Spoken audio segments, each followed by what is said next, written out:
नायक साहब block president Nehru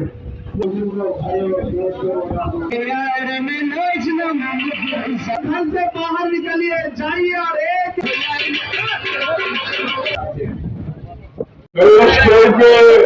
बड़े अच्छे शायर देश के हमारे मुल्क के बड़े शानदार नौजवान, सुंदर भी है, अच्छा बोलते भी है। और उसके बाद हमारे सीनियर लीडर, सबसे सीनियर बैठे मेरे बड़े भाई साहब और हमारे प्रेसिडेंट इस रियासत के पठान जी, शाहीन जी और जितने स्टेट में बैठे लीडर नेता और आप और मैं हम बराबर, ठीक है। मेरी बात सुनो खाने साहब भी जो भी मेरा व्हाट्सएप बंद, मेरी फेसबुक बंद और कितने डरते बेईमान ने क्या बताऊं आपको। मेरा समझ बंद कर दिया है, लानत मारे चोर कैसे बेईमान क्या। मैं आपको बताऊं, शाहीन ने कहा दस्तार उतारी, मैं इसके बाद हम जीतने के बाद बड़ी लंबी तकरीर, बैठे रहेंगे, गाड़ी पाएंगे, बकवास चाहे ले लिया हमने, कह रहा कोई एक दूसरे में उड़ना है, हम तो फंसे रहे चाहे लेके। हद हो गई आपके साथ, हमारे बच्चों के साथ, हमारे बेबाओं के साथ, हमारे बुजुर्गों के साथ जो कुछ हुआ है। हल्का के इंडिया लंच के उम्मीदवार जनाब चौधरी राज सिंह साहब,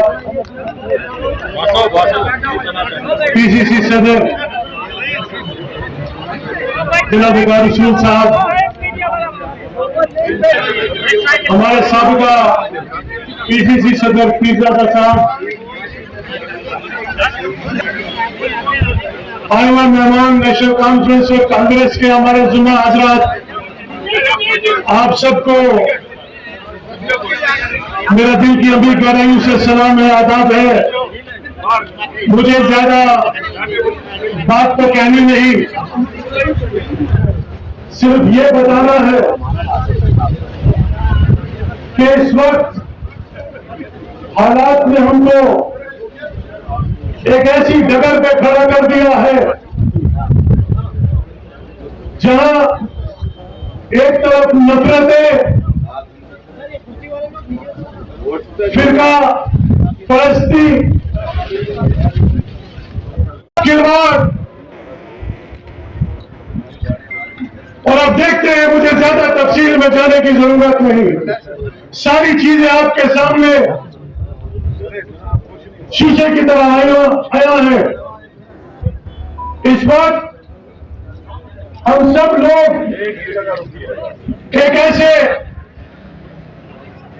महाज पे काम कर रहे हैं जिस महाज का मकसद इस मुल्क के आईन को बचाना। 1947 में जब यह मुल्क बना, जिस सोच के साथ बना उस सोच को बचाना, अपने आईन को बचाना, जमहूरियत और डेमोक्रेसी को बचाना, अपने दस्तार को बचाना। इन तानाशाहों ने, मगरूर लोगों ने हमारे 2019 में हमारे दस्तारों को हमारे सरों से उतार के अपने जूतों के तले रोकने की कोशिश की। मोहतरम इमरान प्रताप गढ़ी साहब,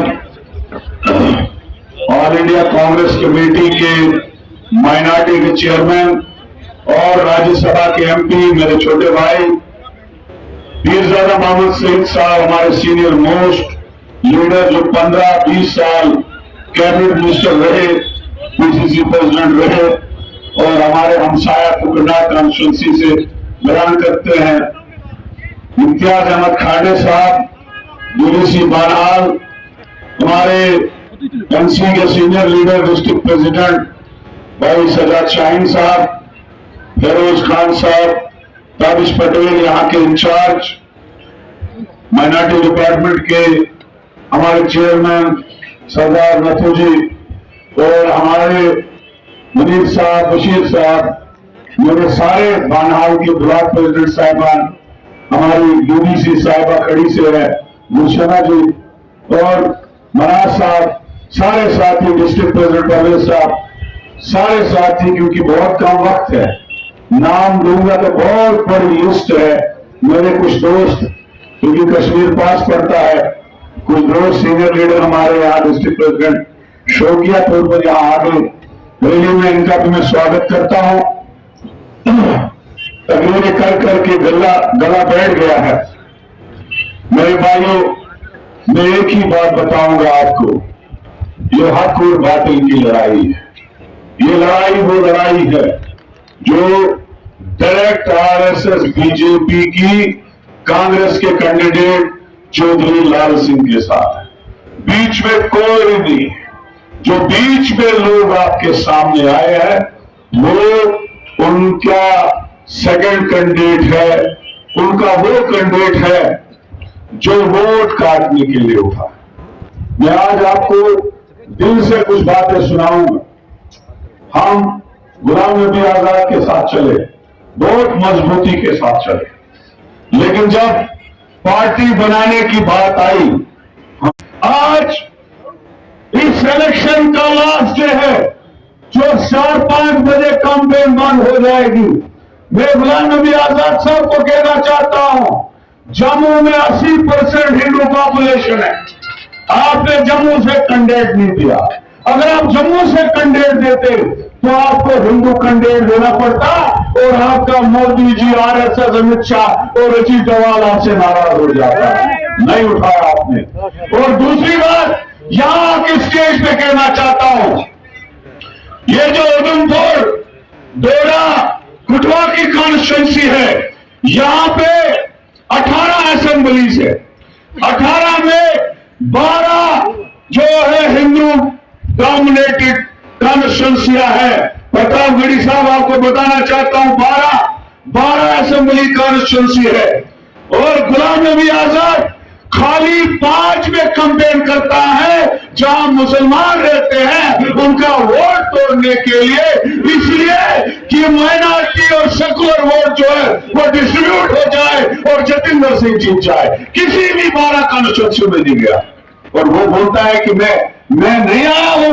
अरे ये कौन सा सबूत तूने छोड़ दिया हमारे लिए कि आप कश्तवाड़ गए, मुसलमान रहे थे, आप यहाँ पर कारा में गए, आप बलेसा में गए, आप बदवा में गए, आप डोडा में गए, रामबन में नहीं गए क्योंकि वहां दूसरा वोट टूटता। आप खड़ी बहरहाल में आए, इसलिए आए, खाली इलाकों में आए ताकि ये वोट उसके डस्टबिन में जाए जो उसका चुनाव निशान है। लेकिन आज हमारे लोग जाग चुके हैं, इनको पता चल चुका है कि यह आदमी पूरी फंडिंग इसकी आरएसएस के हेडक्वार्टर से हो रही।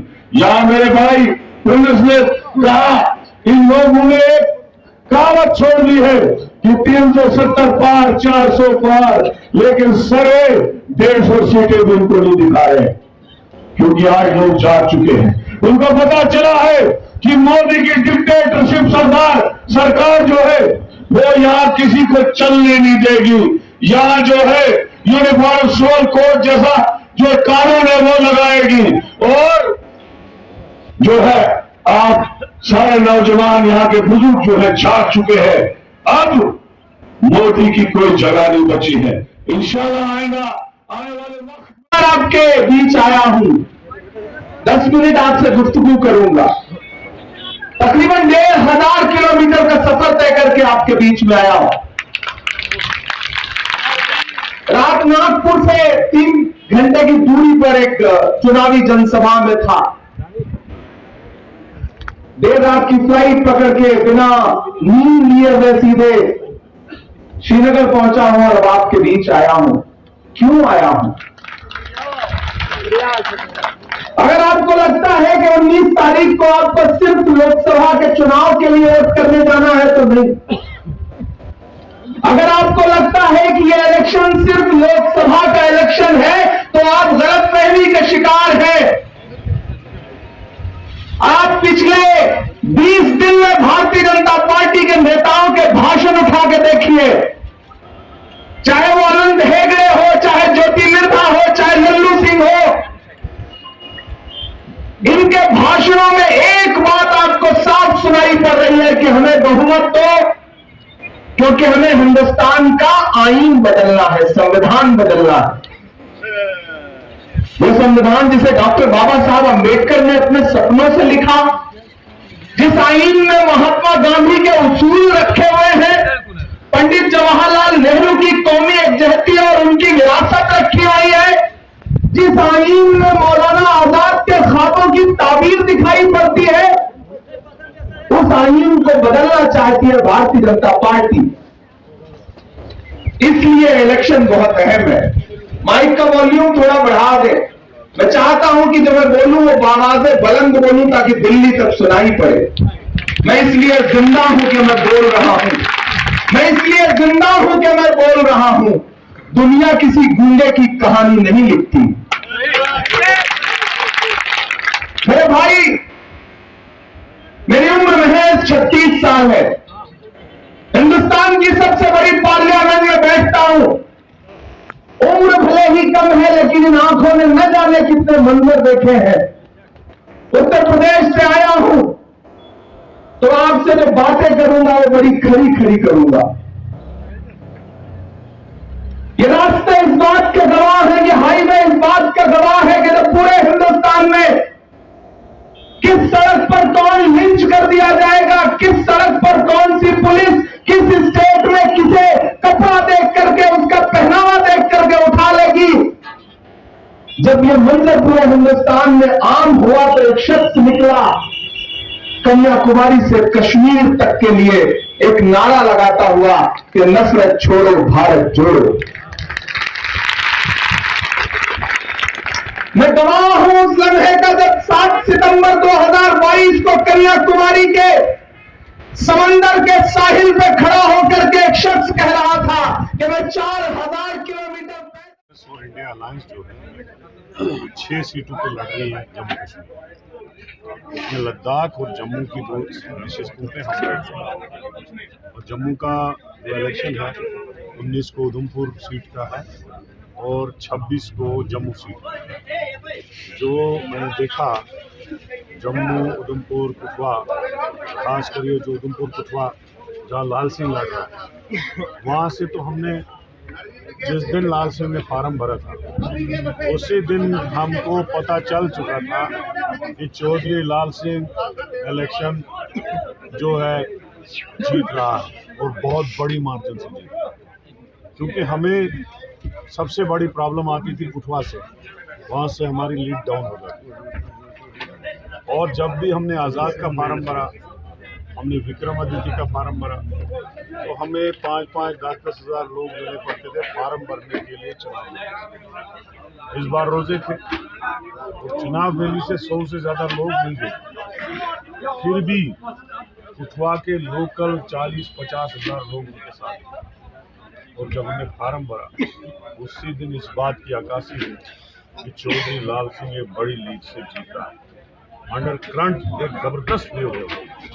चाहे उधमपुर हो, आपने देखा उधमपुर जैसी जगह पे हजारों की भीड़ है हर जगह, यहाँ बनिहाल में, डोडा में, चनाब में, हर जगह। और जो वो हेलीकॉप्टर में गए गाँव वहाँ भी भीड़ है। इस बात की आकाशी है कि जतिंदर सिंह काम करने में फेल हुआ है, वो लोगों में नहीं गया, उसने गरीब का ख्याल नहीं रखा, उसने नौजवान बेरोजगारों की कभी बात नहीं की, उसने डेली वेजर कैजुअल लेबरों की कोई बात नहीं की।